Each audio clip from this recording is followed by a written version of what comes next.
Oh, welcome, welcome everyone. We are sitting down. It's a Friday. It's a beautiful day. And today, out of all days, is the special moment where I'm finally got the honor to introduce to you the wonderful power woman, the woman that, although we haven't known each other for that long, I already have a feeling that this woman is going to be in my, as well as many other people's life for a very long time. We have already discussed things from finances to personal freedom, positive affirmations to lives between lives. So if there's anything that we are going to talk about today, I'm sure that it will be lots of different wonderful things all over the globe. Welcoming to the podcast today, Kathy Heath. Welcome, welcome. Thank you, Josephine. Thanks for having me. Of course. And just to introduce you properly, because you do deserve a very wonderful list of achievements here to the listeners. So, Kathy Heath, you have over 20 years of experience in senior leadership positions across the financial services ecosystem on a global basis. You speak 4 languages and you are currently living in the Northwest with your 4-year-old son and husband. Your son might be a little older by now. He's 13 now. There we go, right? I was thinking that bio might be old, but I'll continue. Anyway, as a longtime leader of people, Kathy is passionate about people and driving a culture of positive mental health. Kathy's goal is to drive a step change to prevent mental health issues in the workplace in order to enable employees to thrive personally and professionally, and to prevent mental health issues further down the line. Kathy has founded 2 well-being companies, the first promoting a holistic well-being program preventing mental health issues, Generation Healthy Minds, and most recently, the Healthy Minds Club, the UK's first positive mental health gift, focused on solving a complex issue across a diverse workplace with just one simple gift card. Oh, Kathy, what an incredible bio. What an incredible life so far. I have a few things to add to that now, actually. Go So for it. since that was written, the Healthy Minds Club is really focused on preventing stress to drive success. And although our gift card is plugged into lots of different partners, serving thousands of corporates and millions of employees, we actually have this personalized platform and app now, which we brand and configure for other partners. So that's an extension on where we are and how we've grown as a business, and we're expanding globally, which is exciting. And more recently, I have founded a holistic well-being spa, which is called the Retreat Wellbeing Sanctuary, which is due to open in my local area in the Northwest, at Fitness First in Wigan, and hopefully November. I love it, Kathy. Do you ever sleep? Yes, I do. I do. I have a great team around me. I have big goals, but I break them down and I make sure that I've got the right support. Yeah. Amazing. I love that. Well, in that case, Kathy, what we're going to do today is I do this with everyone, and I think it's so important. So I'm going to ask you to go back in time. Where were you born? And what kind of family system were you born into? So in terms of brothers and sisters, did you grow up with mom and dad? What was sort of, what values, what belief systems, all that kind of juicy stuff? Because in order for us to understand why you chose to become the wonderful woman that sits here with me now, we have to go back in time. We need to understand your why. So let's go back. Okay, so I was born in the northwest of England, and I was born in a place called St Helens, which is famous for rugby and glass. Um, Not the most, uh, you know, not the richest area. I grew up with parents who worked really, really hard, um, in a two up, two down terraced house, in St Helens. Um, and yeah, my parents were incredibly proud, hardworking people. My mum missed her calling. She should have been a doctor, but she never got the chance to have an education. So she just did anything to make money. Like, she worked in petrol stations, she cleaned, she worked in a shoe factory. My dad worked in the motor vehicle industry and was a technician for most of his career until he became foreman and then retired. So they always, oh, they were just fabulous. I have a sister as well, but my sister's a lot older than me. She's 8 years older than me, and she left home when I was 11. Actually, I think she left when I was 10 and then got married when I was 11, and I became an auntie. Oh, wow. Yeah, yeah. So yeah, I don't see my sister very much. She works in the NHS. She's a doctor's receptionist. She does a number of things. So I'm proud of her. but yeah, lovely, lovely family, like wide family, big, lots. My mum had lots of brothers and sisters. I got lots of cousins, grew up with them as like my brothers and sisters, etc. So yeah, lovely, lovely upbringing. Amazing. And did you always know that you wanted to conquer the world? No, I had no idea what I wanted to do. I was me and my cousin were the first two in our entire family to ever go off to university. Um, Oh, and wow. yeah, and I didn't have a clue. Like, because my parents were working class and they just basically grafted to earn enough money to live a nice life. You Mm. know, we went on holidays to Florida and things. People in my school, I was like the rich person, but so, but we never had a lot of money. But I didn't have any guidance really. I just chose subjects that I enjoyed. So I was always very good at maths and very good at languages. So when I went to uni, I did maths and French. Um, and actually, in the end, I dropped the maths and just did French because I didn't enjoy the type of maths it was. It was a very big learning curve for me. So no, I didn't. I didn't know. I just knew. I knew I wanted to work. I thought financial services, right? This is where I wanted to be because I had it drummed into me. Don't be poor like us. Mm. Go after the money. And that's what I did. And it didn't make me happy. Understood. So, what did you do at university? What did you study then? In the end, I did straight French. So I did Okay, French with some maths. I did Italian, German, and Spanish as electives. But yeah, I did French. So I got a two amazing. from Leeds. Oh, Leeds, oh, it's such a beautiful city. I love it. And what happened after you left uni? Where were you at in your life? So take us back in time. So you just Um, finished, you just graduated. What were your dreams? What were your aspirations? Were you kind of just like just gotta get a job, or where were you yes, at? it was literally that. Just got to get a job. Got to make this work. Got to make money. I'd had quite a transformation through the degree because I had to go and live in France, for a year. So yeah, I did. I lived in the north of France, and I worked in a lycée and a high school, whereas an assistante anglaise, and I was teaching Oh, kids no, of we. Oh. 30. Yeah, so that was fun. So yeah, I came back, finished my last year, and then I didn't start applying for jobs until I'd actually finished uni. A lot of people did that. They went through what they call the milk round, where they're applying to all these graduate positions. But I was so focused on making sure I did a good job of my degree that I didn't. So I ended up working in the pension space for a while in Leeds. And whilst I was doing that, I was applying to all these graduate jobs. And I really didn't know what I wanted to do. I just thought one of the things I'd done at uni to earn money, to keep going, was I worked in a bank. Um, I was a bit like my mum and dad. I'd do everything. I used to clean cars at my dad's garage on a Saturday morning. I worked in a clothes shop. I worked in Argos picking, stuff at Christmas. Um, and then I worked in a petrol station cleaning pumps. Um, until the point where the manager was like, "You all seem quite clever. Do you want to become a cashier?" So I did. And I thought, "No, I want to work in a bank." So I wrote to every bank in my town and said they needed to employ me. Because he said, "Are you coming back next year?" I said, "No, I'm going to go and work in a bank." He said, "Oh, have you got a job?" I said, "No, but I will." And I did. Of I course. literally went and got an interview with the Royal Bank of Scotland and they hired me as an on-call. So it was very well paid, got a lot of expertise. So then I just decided to apply for banking graduate programs and I was like, okay, I'll start at A. I got to B and I applied for Barclaycard and I got a job. So it was one of, I think it was, there was, I was told at the time there was about 3,000 applicants and there were 15 jobs. So I was quite proud of that, That's And amazing. then I had to relocate from Leeds down to Northampton, where the headquarters was. Oh my God, that's amazing. And in your application, what do you think made you stand out? Apart from the fact that you're obviously, super driven, really ambitious, really clever.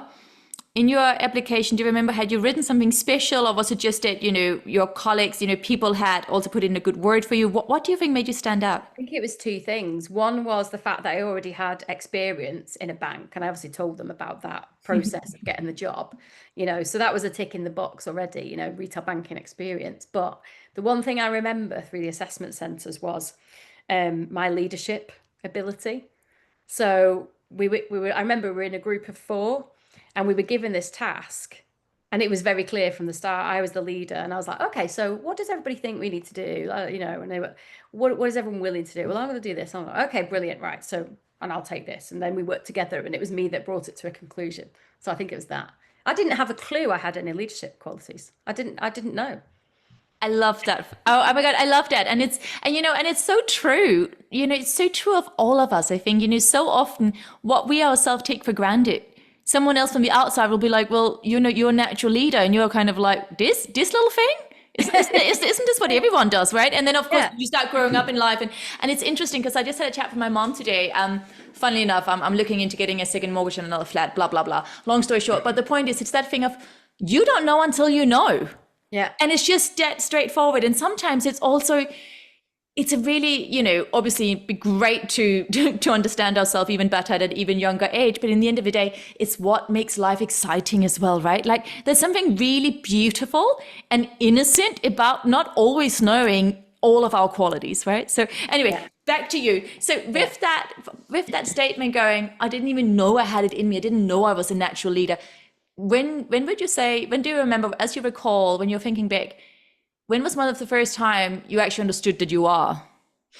Probably through the graduate program. So we had this 1 year of intense training. I mean, we had jobs within the business and we had 3 different attachments to do. But it was more the training that they gave us. We actually went on kind of away days and leadership training. They were kind of giving us all those qualities. And then we got to put them into practice. So the second attachment I did was actually out in Dublin, where I had to go and work with the French team. And this was a contact center, and I had to answer to do the call advisor role for 6 weeks, where I was answering calls in French and assisting, and then I was observing the team, and then after that I became the team leader. Oh So my God. yeah, and I just found it so fulfilling, kind of empowering people and supporting people and developing them, but improving the productivity and the performance of the team. So Absolutely amazing. And how did you enjoy living in Dublin for six oh, weeks? Dublin was brilliant. It was a massive blast, actually. So one of the things that we had in the contact center was full of different nationalities, and one of the biggest businesses for Barclaycard International was the Spanish business at the time, and I'd only done very basic Spanish at university, and I just made friends with the Spanish team because they were loads of fun. So I used to go out clubbing with all of them, and that's how I started speaking Spanish. I love it. What a sweet story. Yeah. And where did life take you? So after your 6 weeks in Dublin, where did you go next? I had to go back to Northampton to do my last attachment on the graduate program, and then we had to apply for jobs, like anybody else did internally. And if we didn't get one, we were out. Wow. So, but I kind of networked my way around, and etc., and kind of had an idea of what I wanted to do. So I applied for it was a role within the Spanish team actually, where I was doing portfolio optimization, so looking after the existing client base and thinking about how to support them. But it was a revenue generation role basically, And and I got the job. can I Yeah. just ask quickly? So you said within the Spanish team, does this mean that by now, just through your social interactions with your fellow Spains, your Spanish was that good all of a sudden? No, my Spanish had started to be. However, I mean, you only need an understanding of language because it was basically like pulling together campaigns and marketing. Okay. We had professionals that did that. However, what happened subsequently was the entire business decided to decentralize and everybody got moved out into country. So me being in the Spanish team, the country lead, the country manager said, "Hey, do you want to move to Madrid?" And I was like, what does that look like? So why not? So I went to live in Madrid for a year. Yeah. And I went on a local contract, but I did what I did in France. I made sure I didn't live in the city. I lived outside the city. I don't like cities, and I don't mind going in. I like going out to peace and quiet. So they gave us like a relocation support, but I found this beautiful place outside of Madrid, but nobody spoke any English. So it was kind of drop in at the deep end. And I would turn up at work and attend meetings in Spanish because the business had acquired a local Spanish bank. So there were lots of Spanish people that didn't speak English. So sink or swim it was. Oh my God. And how old were you at this point? 25. 25. Okay. And what, okay. So wow, what a mature 25-year-old Kathy. Yeah. And what I really love as well is that, because this is such a juicy, potent point, right, in life. So it's that thing of, like you said, I applied to Madrid, the same tactic, the same structure for myself that I'd already created in France. So you said, I know about me. So even at 25, you were like, I know who I am and who I am not.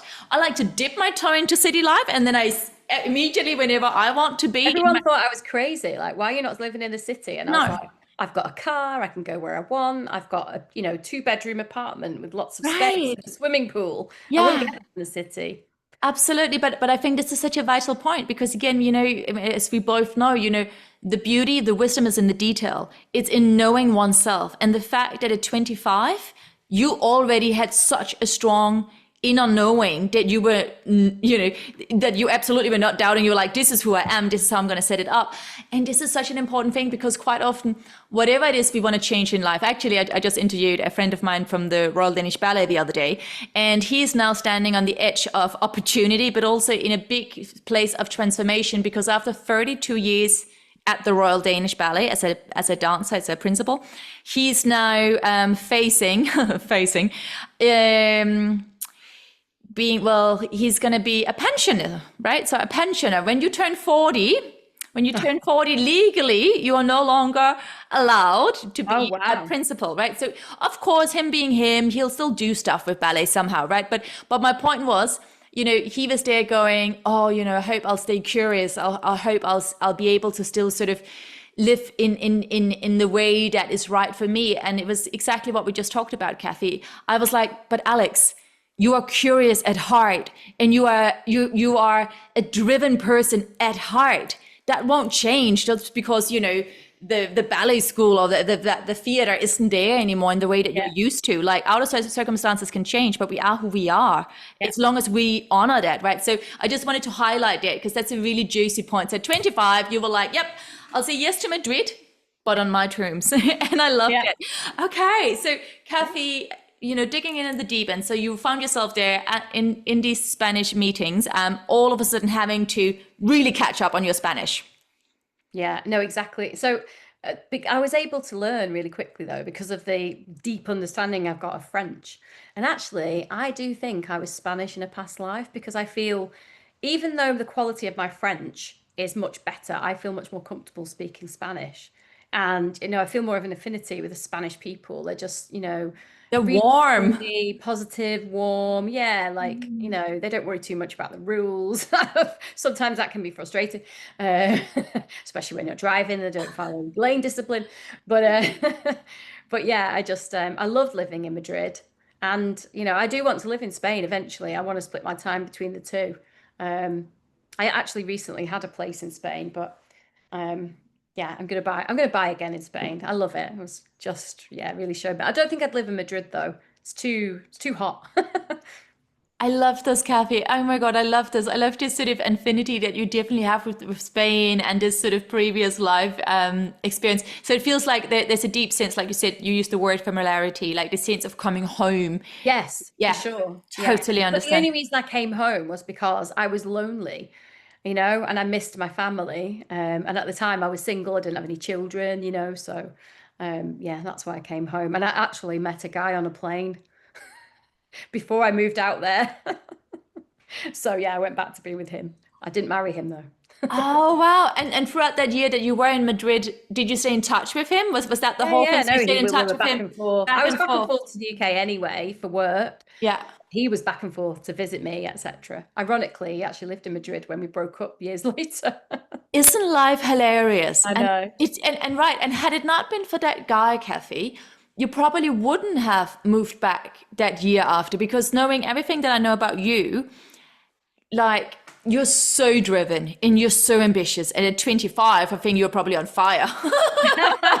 And so even though as much as I know you also have this big heart and you of course, dream of love and romances and all of that, like, but at the same time, I think had it not been for that dude, you probably have stayed there for longer and your Yeah, life would have been very different. And yeah, so it's so interesting, right? That sometimes, it's not until we look back at life that the dots connect and we kind of understand that the people, like you said, okay, I didn't end up marrying him. So okay, he didn't become a main character in the story of Kathy as such, but that, but he played a part. he played a really important part, right? He played a bigger part. I'll tell you why. Because when I moved back, I was doing a central job within Barclaycard, like taking what I'd done in Spain and just like supporting all the other markets to implement the same strategy. And I moved back not to Northampton, but to a really nice village outside of Milton Keynes near Woburn. Um, and it was all right for a while. We bought a house together, but I just really missed the pull of home. And he was from the north as well, but it became very clear he didn't want the same things as me. So I'd kind of said, oh, I might just go and buy a property up, up in the northwest. And he came with me and he actually found the house that I bought, ironically. But as I bought the house, he realized that it just wasn't going to work. So we kind of broke up. But that house was literally round the corner from my husband. And is that how you met your now husband? I met my husband online. Um, Long story, my cousin met her fiance on a dating site, and when they had their first baby, he came back to mine and we had a drink and celebrated the baby. And he's like, I'm gonna do you a profile on here, right? So he did this profile and he said, what do you want to say? I just went, I want someone who's fun, ambitious, someone lovely to share my life with. And I thought, I'm never gonna look at this. About 4 weeks later, glass of wine in hand one Thursday night, I decided to just bob on and see like who's come through. Quite a few, I wasn't ready to meet anyone, I felt, but and then I saw my husband Phil, and it was like I'm around the corner from you. And I thought, Anyway, I just sent him a funny message, and then he called me and we chatted for hours, and then he said, right, I'm coming on Sunday, take you out on a date. And that was that. Oh my God, Kathy, I love this. Oh my God, it's such a sweet story. I How believe in serendipity, right? I think, a and 100%. fate. 100%. Wow. And so, okay, we're gonna jump forward in time because there's so much juice here, and I know we're also really gonna talk about all the amazing things you're doing now. Okay, so you and Phil got together very, very quickly, it sounds, and then you had your gorgeous boy. What's Yeah, your son's name? Thomas. Thomas. Oh, beautiful. And so let's take you back in time. Maybe let's say oh, actually, personal question. Did you always want to have kids? No, I didn't have kids. No, I didn't have kids in my plan. Um, it was my husband who changed my mind. He wanted several children, and I was like, I might stretch to one. Um, but we did cause a bit of a challenge. We went through a really rough patch after he was born. We'd only been married 6 months when I got pregnant, and Mm. then we had him. And my understanding of what life was going to be like, and his understanding, and this all comes back to those family values, right? My husband grew up in a home where dad worked, mum stayed at home, looked after the kids. Wasn't like that in our house. I was the primary earner. I had a big job at the time. I was leading a team of 15 people internationally in a company in Germany. I went back to work after 9 months and was expected to be up through the night and run the house, etc. So it nearly broke us, being Oh, honest. of So, course. and despite the fact that I thought we discussed it, no, it just Oh, so Kathy. yeah, it's been really tough. So I sleep now, but for 5 years I didn't. That's when I said I'm not having any more children. I can't go through this again. No, of course not. Absolutely not. Absolutely not. In And fact, I actually had like really bad postnatal depression. wow. Oh, Yeah. Kathy, I'm so sorry to hear this. And also, a lot of my friends have had that. A lot of my friends have had the postnatal depression, and it's something that, this is not what it's not what you share on Instagram, right? Like a lot of people don't even share it with their friends. So like, thank you so Yeah. much for so like courageously sharing this part of your life. I really appreciate it because I really wish, that all women were just so much more open about their experience. Common than people think. I mean, sometimes it's hormonal. Yeah, Yeah. And you can't, it's like in menopause, right? You can't control the hormones and what it's doing to your serotonin levels.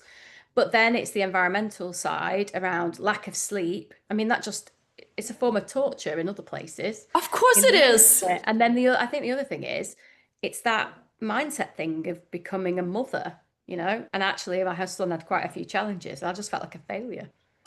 That was all of that contributed to me just, and the health visitor just said, you need to go and get some help.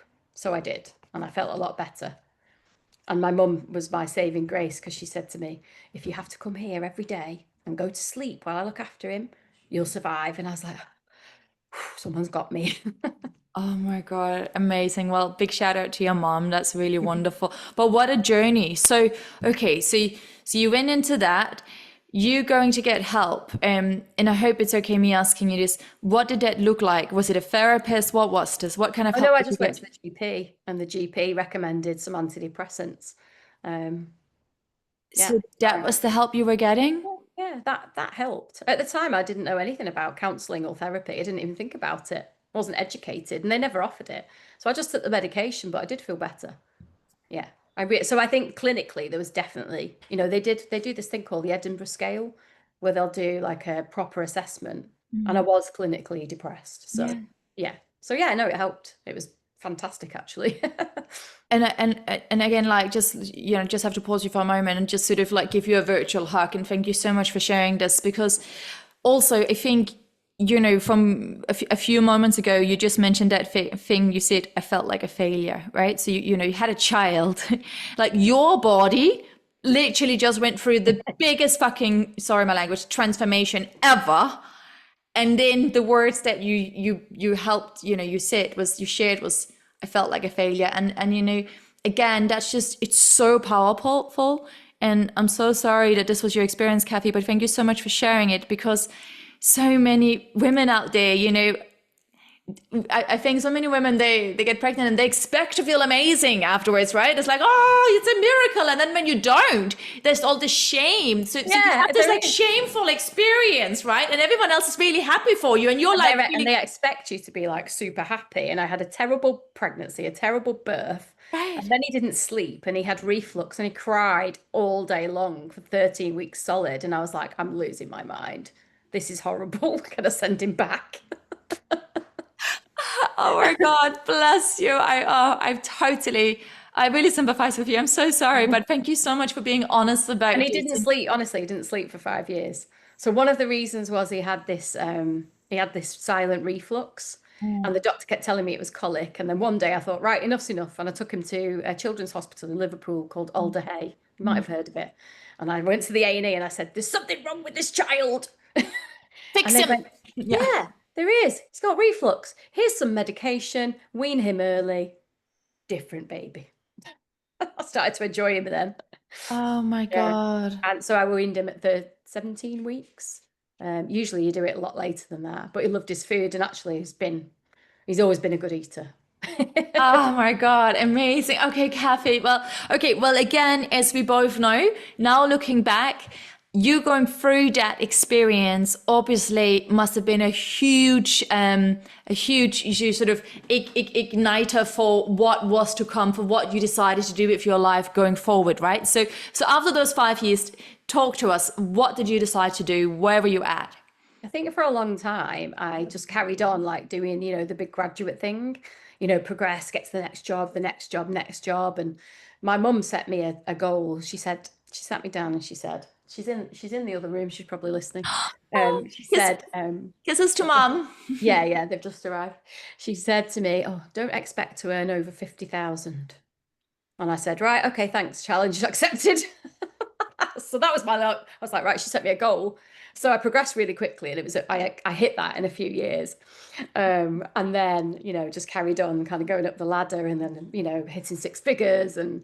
But as you progress through all of that, I actually had a really bad experience at one corporate where I became severely depressed and ill again. So bad, so bad. This was the turning point, the transformation of my life. I was bullied in the workplace, unfortunately by a woman, which really upsets me. But what happened was I just thought it was all my fault. I didn't realize I was being bullied. It wasn't until I actually stopped like functioning, couldn't get out of bed. I'd gone to the doctor, got the medication again, and started to feel a bit better. But I also used the employee assistance program at work and got a counsellor locally, and that was just transformational. She pointed out to me that I was being bullied, asked me to go and check the intranet, and I ticked 7 out of 10 boxes. But I never got a chance to escalate through the HR processes because then I was made redundant. But what I did after that, and I should have thought it really, I can advise anyone now what steps I should have taken. But in the end, I took my redundancy and I thought I could have gone and applied for a job back in the business, but I really didn't want to. So I took that money and I decided I'm just going to expand, my services. And I hired a career coach to help me figure out what kind of role was more suitable to me. Because when you're in a grad program, they shape and mold you to what the business wants you to do. You know, they're investing in you so that you'll give them what they need rather than what you want. And so through this career coach, I discovered, you know, I've got this real kind of commercial, entrepreneurial, and he's like, you need to be in sales, you know, sales, business development. So I set up my own company, but throughout that whole, and I got quite a few clients where I was kind of building sales programs for them. But through that whole process, I was then kind of investigating what happened. And I discovered life coaching, the science of positive psychology, NLP, hypnotherapy. And I realized that what tipped me over the edge was the beliefs from when I was a child. Things that I was a failure. I wasn't good enough and people didn't like me. So what tipped me over the edge was when the bully, your brain looks for evidence that things are true. So every time she acted, it was telling me that I was a failure. I wasn't good enough and people didn't like me. And by understanding that and reprogramming that in my head, I have transformed everything, along with a whole other, you know, load of stuff that I've learned around your resilience and how you get through past your comfort zone and, you know, kind of how to foster a, you know, growth mindset, etc., etc. I just thought I've built my own personalized resilience plan, so I need to teach this to others.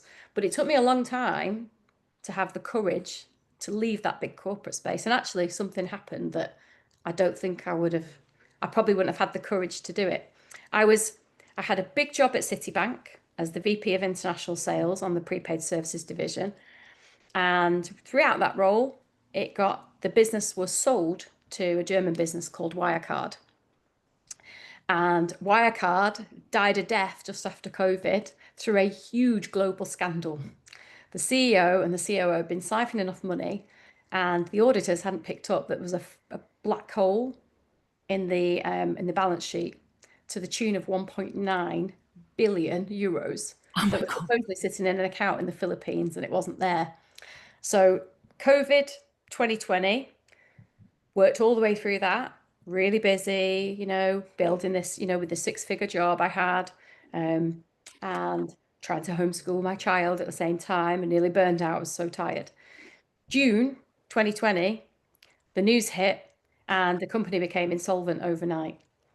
So that means it was like a house of cards with all the different legal entities across the world. So I knew my job was going to disappear, you know. And thankfully there was money in the business, the legal entity that paid me until September. So I was like, right, got to do something here. What am I going to do? And I had this idea. I'd actually set up off the side of my desk the Generation Healthy Minds business with an ex colleague of mine. And I went back and I said, you know, what are we going to do to, you know, I'm back now, I'm, you know, got plenty of time. And it just became clear he had a different vision and goals than me. And I just said, no problem, just buy me out. You do the training, I'll go and build the ongoing support. I'll just build the tech. So that's what we did. So, and I thought, well, I need to be careful with money. So what I did is I got a job in the open banking space 4 days a week. And I told them about this business I was founding. And I founded the Healthy Minds Club in October 2020 whilst I was working for them. And it took me about 9-10 months.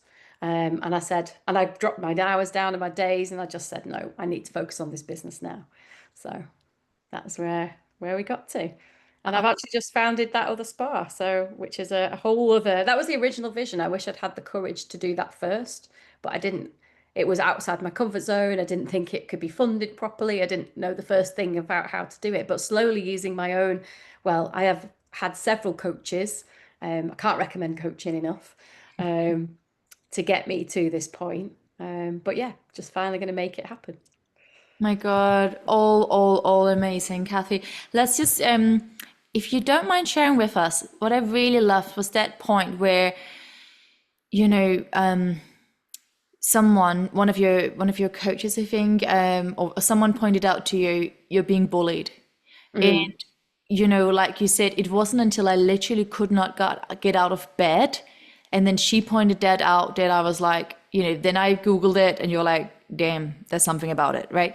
And then you know, then and we know it's never just ABC, now look at me. It's never an ABC formula, right? But that point where you went, wow, I have these super limited belief systems that we all have. No one is exempt here, right? Because Yeah, as we all know, absolutely. We the all do. brain, exactly, and the brain does it to keep us safe, right? But Understanding where the subconscious mind and how it was formed, and that's what we map through the Healthy Minds Club, actually. absolutely. But what I want to ask is, especially for you,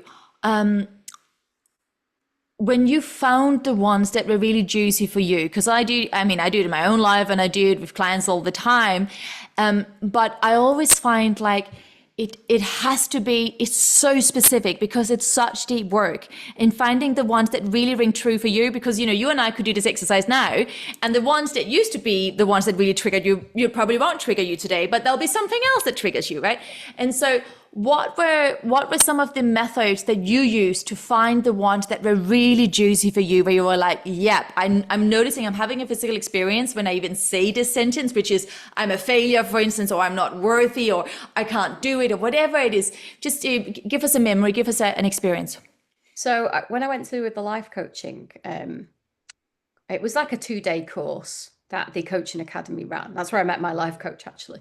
He's talking through like what they look like and what they are. And the one thing that rung true with me was the failure thing. I was so scared of failure, and I thought I was a failure because I had the evidence that this person didn't like me, etc. When I look back at my life, I realized it held me back from certain things because I didn't want to fail, didn't want to disappoint anyone, especially not my parents who'd been giving me this best start in life. So yeah, it was that. And then working through the coaching methodology to reframe it. Now my belief is failure doesn't exist, only learning. 100%. Oh my God, I How love it. freeing is that? It's so freeing, right? And can I ask, one of the tools that you use, I'm assuming still, because again we're always in progress, right? Which is exciting. Do you meditate, where you keep Oh, repeating it, or do you write it? Do you journal about it? Like what's one of your little rituals, if you oh, don't mind me asking? oh yeah, my ritual. First of all, I would recommend everybody, because how do you know you're a failure if you don't know what you're trying to achieve, right? So I've done the Wheel of Life exercise in intricate detail, right? So I know what I want through all the different priorities in my life. I know what the ultimate goal is, and I know the steps to get there. And what I've done with that is I have written that as though it's true in intricate. What does it look like, feel like, smell like? What will I be? I read that every day and I imagine it in my head. In the morning with my cup of coffee, start with that. And then the other thing I do is I spend time looking through my gratitude list, which just keeps getting bigger every day, and I start the day in that positive frame of mind. And what I found really interesting through that whole journey is, I mean, there is no belief it won't happen, because now I've got the evidence from the vision I had that every single day, every single month, it's coming true. And then you start to, it's like your brain looks for evidence that things are true and it starts to build on it, etc. So yeah, that's what I do every day. I do meditate, but I'm not very good at it, if I'm honest. The time I know when I need to meditate is when I feel I feel stressed. The old me, before I did all of this program, is, I would have just carried on working and worked until I burnt out. Now I just go, okay, stop. I need a break. Tuesday, it happened to me. I didn't feel well, and I cancelled my afternoon calls, and I did the 999 portal work, actually, because it was really, So really, did I. High I five. felt horrible on Tuesday until the afternoon when I'd done that, and I needed that. So I always take a break, do, some really good breath work, get out into nature with the dog, sit in my conservatory with the sun on me, and I spend the time like decluttering my brain. So I just let it I sit with it all, and I basically imagine boxes, and I put everything into these boxes, right? I'm thinking about that, right? That goes in that. Shut the box. Shut. Can't think about that now. And till the point where I'm like, right, I'm in the middle, and I'm kind of going, okay, what are the top 3 things that are urgent and important? Yeah, the other stuff can wait. It's still there. And if I want to afterwards, write it all down on a list. But then I just get super clear of the top 3 things I need to do that are going to make the difference. Calm the nervous system, though. That breathing is key for that. Calm the nervous system. Because if you're in fight or flight mode and high cortisol, you can't function properly. Let's do that right now. Let's take a deep breath in and exhale out. Ah. once more. And why don't you listeners do it with us? Deep breath in. Exhale out all the stress, let it go. And then a deep breath in, inviting in everything and anything that is right for you, fully in alignment with your heart's dreams at this moment in time. Deep breath in. And exhale, receive, receive, receive. Oh, that was nice. We can blink eyes open again. I love this. And you know, what I really love, Kathy, as well, is that, again, similarly to myself, which is obviously also why I love you so much, great minds and all of that. Again, you have created and found a system that works for you.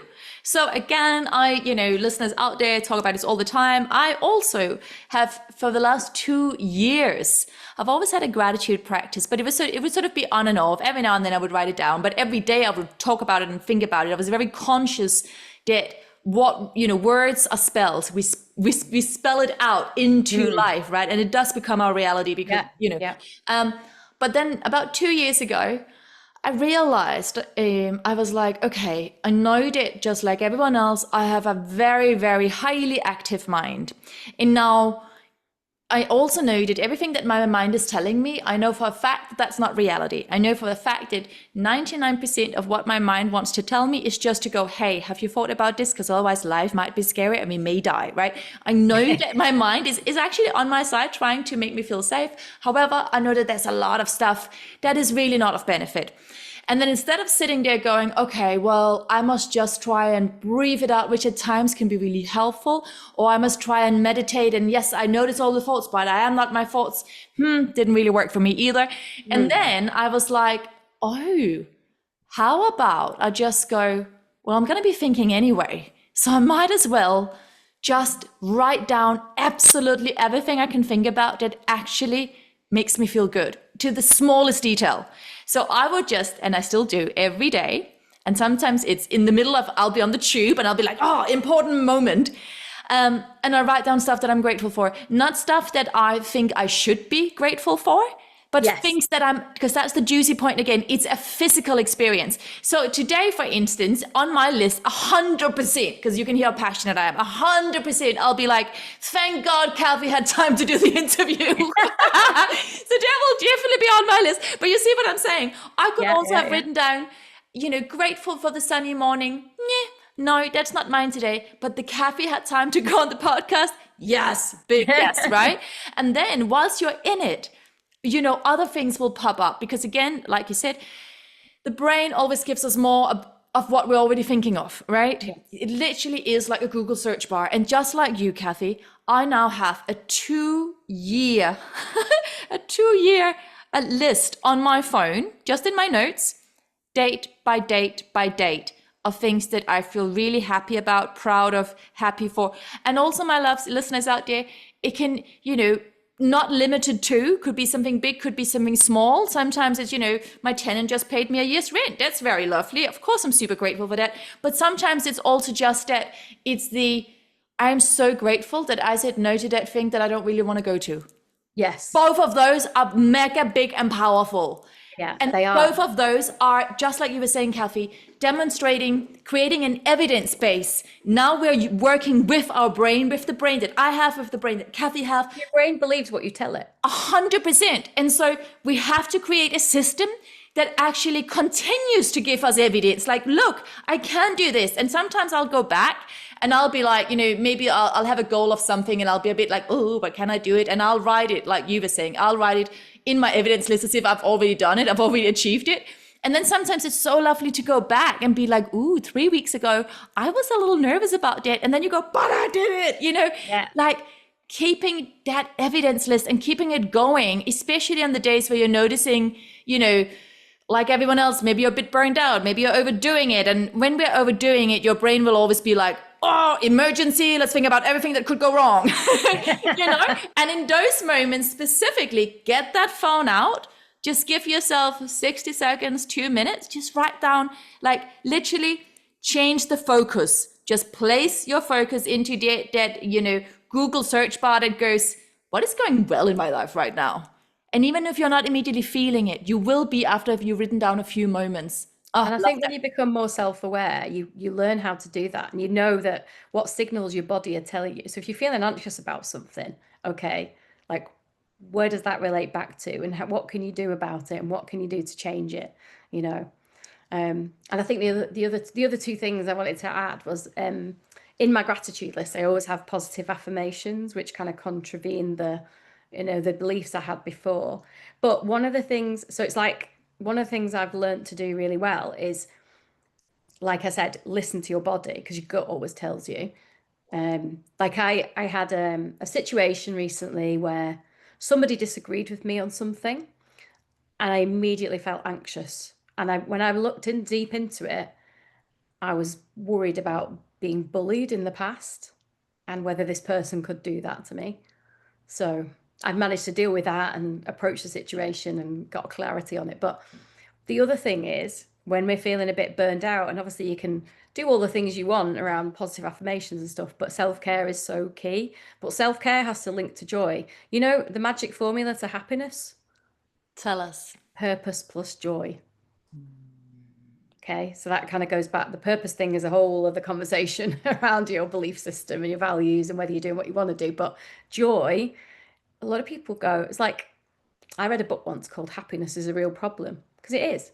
If you turn around and say, I just want to be happy, but what does that mean? That is why I've done my Wheel of Life thing.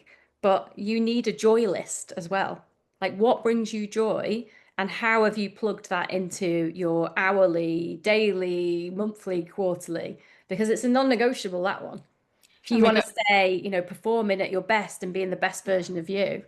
Oh my God, Kathy, you and I need to do a whole podcast on this. And I love you so much because, it's one of the first things I do with all my clients is, have you got your joy list? And I literally call it the joy list. So, Yeah, I've and got a then I joy talk list. about the hippocampus and how, that center within your brain, it expands when you are actually living life in that joyful way.